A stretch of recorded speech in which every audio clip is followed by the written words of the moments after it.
High বন্ধু and বান্ধবীস। তো এই হাড় জ্বালানো গরমে ব্ল্যাক পরতে তো প্রায় ভুলেই গেছিলাম, কিন্তু হঠাৎ করে দেখি আমার আলমারির থেকে আমার ব্ল্যাক জামাগুলো আমার দিকে কেমন করুণভাবে তাকিয়ে আছে। তো তাই আজকে একটা ব্ল্যাক জামা পরিয়ে ফেললাম। আজকে নয়, যেদিন ঘুরতে গেছিলাম সেদিন। তো আমরা কোথায় ঘুরতে গেছি? সেই ঘিসাপিটা, প্রায় যেখানে আমরা গত 3-4বার অলরেডি চলে গেছিলাম, সেইখানে আমি তো 3-4বার গেছি। তো সেইখানেই আবার ঘুরতে যাচ্ছি। আমরা বেসিক্যালি স্নান করতে যাচ্ছি, ঠিক আছে? স্নান করতে যাচ্ছি কেন সেটা পরে বলছি।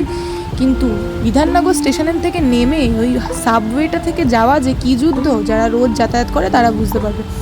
আমার তো একদিন যেতে গেলেই অবস্থা খারাপ হয়ে যায়। দেখো, অটোতে লোক ধরবে না, তাও আমরা ঠাসাঠাসি করে যে কজন ছিলাম সবাই মিলে বসে পড়েছি অটোতে। একসাথে যাওয়ার মজাই আলাদা। কেটে কেটে চাইলে যাওয়াই যেত, কিন্তু একসাথে ঘুরতে বেরিয়ে একসাথে এই জার্নিটাই অনেকটা এনজয়ফুল লাগে।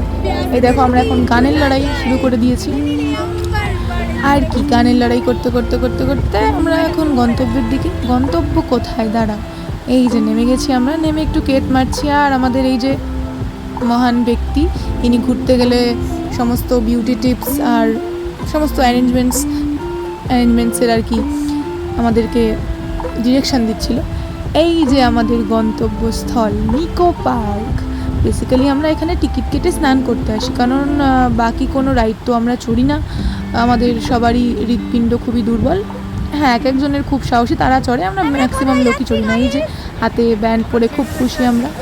এবার আমরা যাচ্ছি 3D দেখতে। এটা আমাদের কী আনন্দ! দেখো, একটা জিনিস যেটা আমরা অলরেডি 2-3বার দেখে নিয়েছি, তাও আমাদের ওটা দেখতে বিশাল মজা। কিন্তু দেখো, যা এই রোদের মধ্যে, কাঠফাটা রোদের মধ্যে আমি দাঁড়িয়ে রয়েছি, আর ওরা সবাই ছাওয়ায় দাঁড়িয়ে রয়েছে আমার ওপরে মায়া করে। এই যে আমার বান্ধবী চলে এসেছে আমাকে কোম্পানি দিতে, তাও সেটা 2-1 মিনিটের জন্য, ঠিক আছে? আবার সে 2-1 মিনিট পরে সে ছাওয়ায় চলে যাবে, আমি হাঁ করে দাঁড়িয়ে। এবার হচ্ছে, বলো তো আমি এটা কী বললাম? একটু গেস করে কমেন্টে জানাও তো এটা আমি কী বললাম।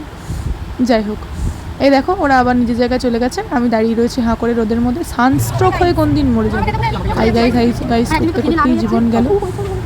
আর এই যে বাচ্চাটা আমাদের সাথে গেছিলো, আমরা এতজন বড় গেছিলাম, আর বাচ্চাটা গেছিলো, একটু জ্বালাইনি আমাদের। আর এইখানে আমরা দেখো লাইন দিয়ে 8 ঘন্টা ধরে কোনো ইয়ে না পেয়ে গরমের মধ্যে ভেতরে একদম সামনে দাঁড়িয়ে আমরা কি খেলছি? হ্যাঁ, এক মাসলি পানি পুরো ঘেমে নে এক মাসলি। আর এই দেখো, কিছু বলার নেই আমার মুখের ভাষা। যাই হোক, এই যে আমরা স্নান টান করে ভিগি বিল্লি হয়ে চলে এসেছি। কারণ গতবার ওই জলের মধ্যে ফোন নিয়ে গিয়ে আমার ফোনটা পুরো জলে একদম চুবনি খেয়ে নিয়েছিল। অনেক কষ্ট, আমার ফোনটা অনেক ভালো বলে আমার সহায় হয়েছিল, দেখি ফোনটার কিছু হয়নি। তো এইবার আমি সেই সাহসটা করতে পারবো না। খাওয়া দাওয়া করে কোনো মতে চলে এলাম। খাবার ভগবান একটুও ভালো ছিল না, খুবই বিচ্ছিরি খাবার ছিল একদম। মানে ওই পেট ভরা টুকু নিয়ে কথা ছিল, একদম মন একটুও ভরেনি। এই যে আমরা এখন ব্লুটুথ স্পিকার নিয়ে নাচতে নাচতে পুরো পার্ক ঘুরে বেড়াচ্ছি ভিজে গায়ে। আমাদের শরীর খারাপ হবে না তো কার হবে?